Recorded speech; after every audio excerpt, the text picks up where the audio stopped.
Yo, what up, YouTube? Spray here, man. Want to do a video, man, tonight that I've been wanting to do for a little while, man. It's about my man, the Chief Rocker, Busy B, right? Now, there's a lot of talk going around about the origins of hip hop. Shout out to my man, Tariq Nasheed, uncovering the origins of the creation of this genre of music.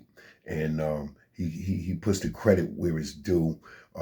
It is the creation of foundationally Black Americans. The name of his documentary is Microphone Check.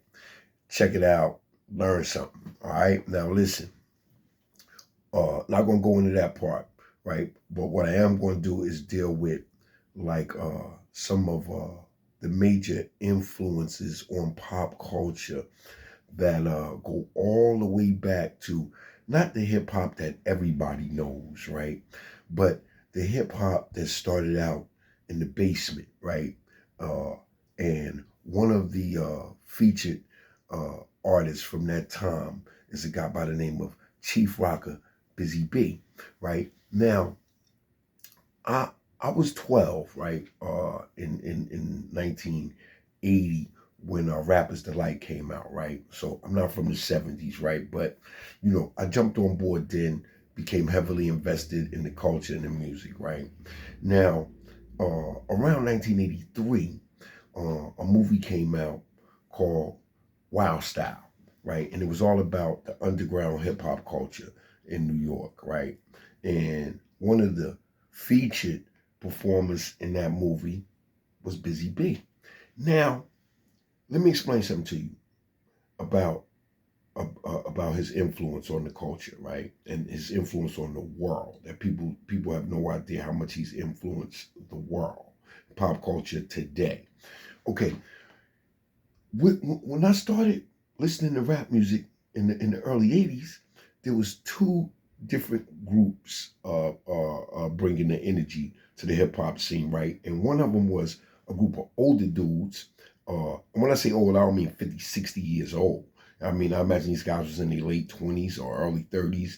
But we're talking about dudes like Melly Mel, the Furious Five, Grandmaster Cass, the Fearless Four, all these guys, and their dress code reflected the fact that they were dudes from the 70s that were a little bit older because they wore like costumes, right, to perform in like a lot of leather, rock and roll influenced, the shirtless thing, high boots, like Zulu Nation, they did this, they were Indian headdress, costumes, right, performers, right?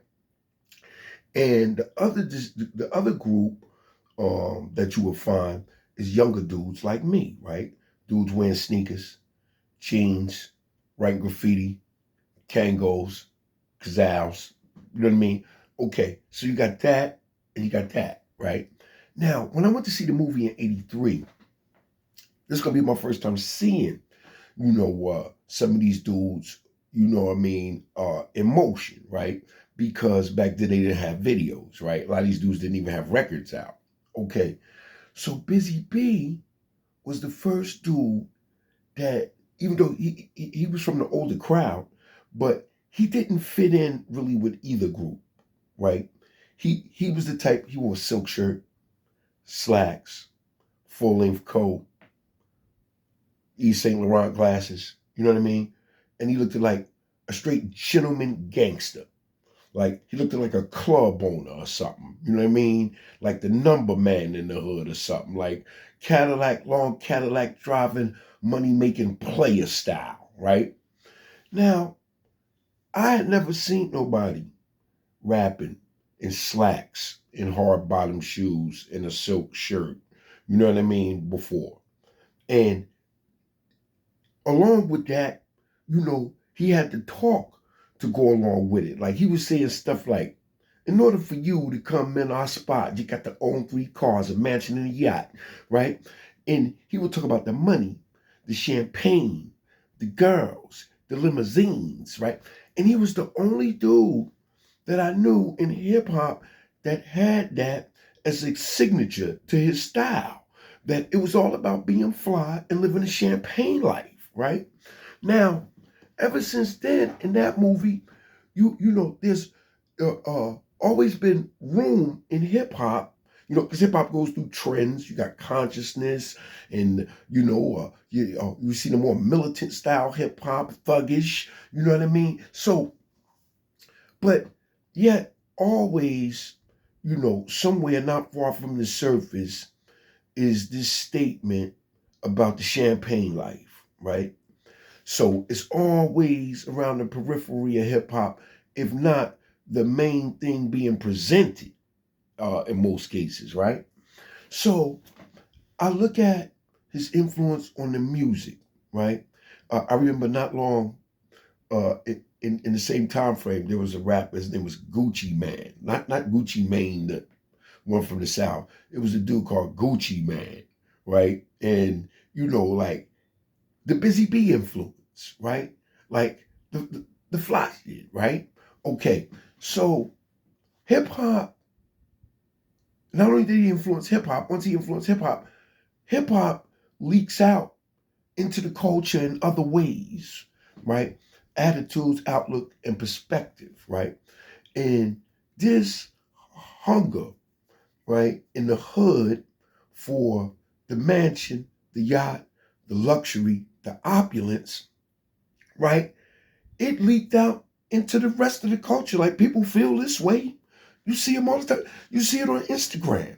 People are always presenting to you a luxury vacation, a speedboat, a yacht, a fly car, brand name, a whole closet full, right? Like, so me personally, I trace that back to him, right? Because even though you always have people that want to live in luxury, right, since the beginning of time, right, or since the beginning of civilization, right? So, but the thing is like to accentuate it is something that I saw him do, right, and I seen it leak out into the music, and I seen the music leak out into the broader culture, right, and like I said, I trace all of that back to him. When I see young dude with diamond chains, you know what I mean? Or, in a double R or something, you know what I mean? Like, in my mind, he's the influencer. Chief Rocker Busy B. Salute. This is the Mind Spray, man. Let me know what you think. Peace.